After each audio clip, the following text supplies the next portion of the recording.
Welcome to Q&A, Social Security Disability Today.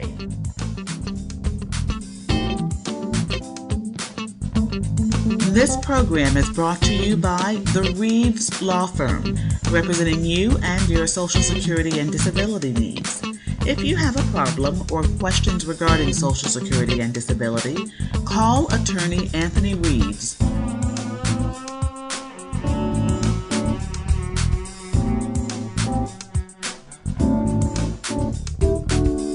Here's your host, attorney Anthony Reeves.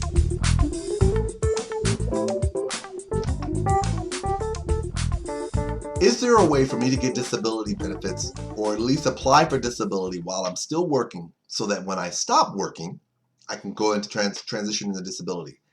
I've talked about this before.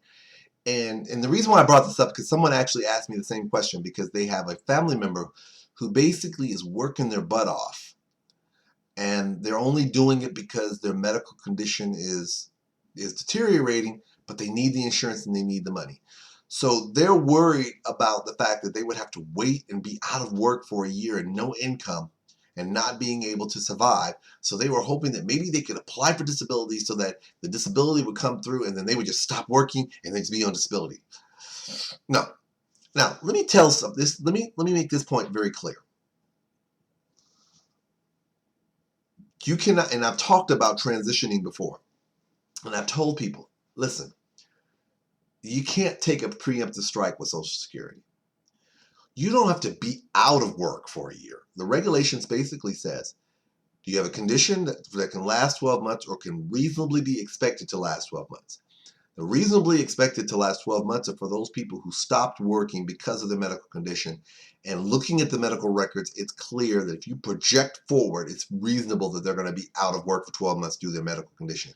So Security doesn't hit a stopwatch and say, okay, well, wait 12 months from now, and then you come back and we'll tell you, we'll go from there. No.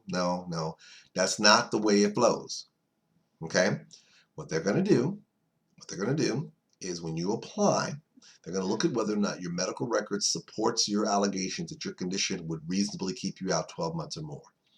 But that's not really the core of the question that's being asked. The core of the question really is, I don't know if I can survive that gap after working and being able to support myself working and then going on waiting for disability. At the end of the day, that is really the question and the crux of what you're focusing on. You're upset because the reality is, trust me, I understand. The reality is that you don't want to have to apply for disability and then summarily wait for a long period of time before you get it. But a lot of times you hear all these stories and you start freaking out because you hear about people who wait a year and 2 years to get benefits, and you've told yourself, I don't know how I'm going to do that. And this is what I've told people because I've had this conversation. You got to do what's best for you, but I need you to understand something. You cannot take a preemptive strike on Social Security. And they look at me, what do you mean by that? You can't transition into it. You can't keep working and basically making allegations that, oh, I'm in bad shape, and then thinking that you could just transition one into the other. Now, let me throw a little caveat in there. It depends on the nature of your work. Let's say, for instance, that you're working for the family business. Or better yet, let's say that you're working at a corporation where the supervisor is one of your closest friends. And they are doing so many things to help you out that no other employer would do the same thing.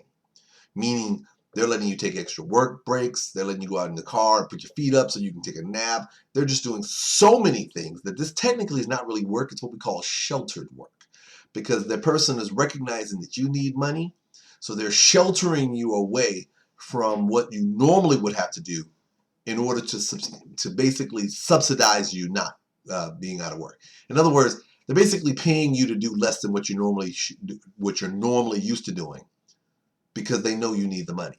Now, under those circumstances, you might be able to apply. Now, I know somebody's like, well, wait a minute, you just said you couldn't do that. I said, no. The reason why I said that is because most people don't fall in that situation.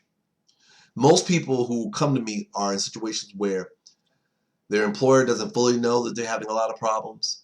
They are, having so many problems that as soon as they leave to go home, they're devastated physically or mentally. They're working around their difficulties, but they're not letting anybody accommodate those difficulties. They're just working around them. And so their concern is, well, I want to apply. I think I have enough to apply, but I don't want to have to wait. Well, I'm sorry, you can't have it both ways. You're either going to apply for disability and see what happens, or you're not going to apply and keep working and pushing yourself. But like I said with the example with working for the friend, that's a rarity. I have seen people who've done that though, but those are the rare circumstances. So here's what I tell you. If you're not sure, if you're one of those circumstances where maybe you're in sheltered work, speak to someone. Speak to a representative or an attorney or non-attorney rep and just say, listen, here are my circumstances. What do you think? And let them help you determine whether or not it's in your best interest to try to go ahead and apply while you're still working under a set of circumstances, or basically letting you know whether or not this is the circumstances where, hey, you've either got to piss or get off the pot. You've got to do it or you don't do it, one or the other. In any event, as I've said a few times, it is difficult. I'm not saying it's impossible. It's very difficult to transition from working into Social Security. Sometimes it's just a matter of just making it happen.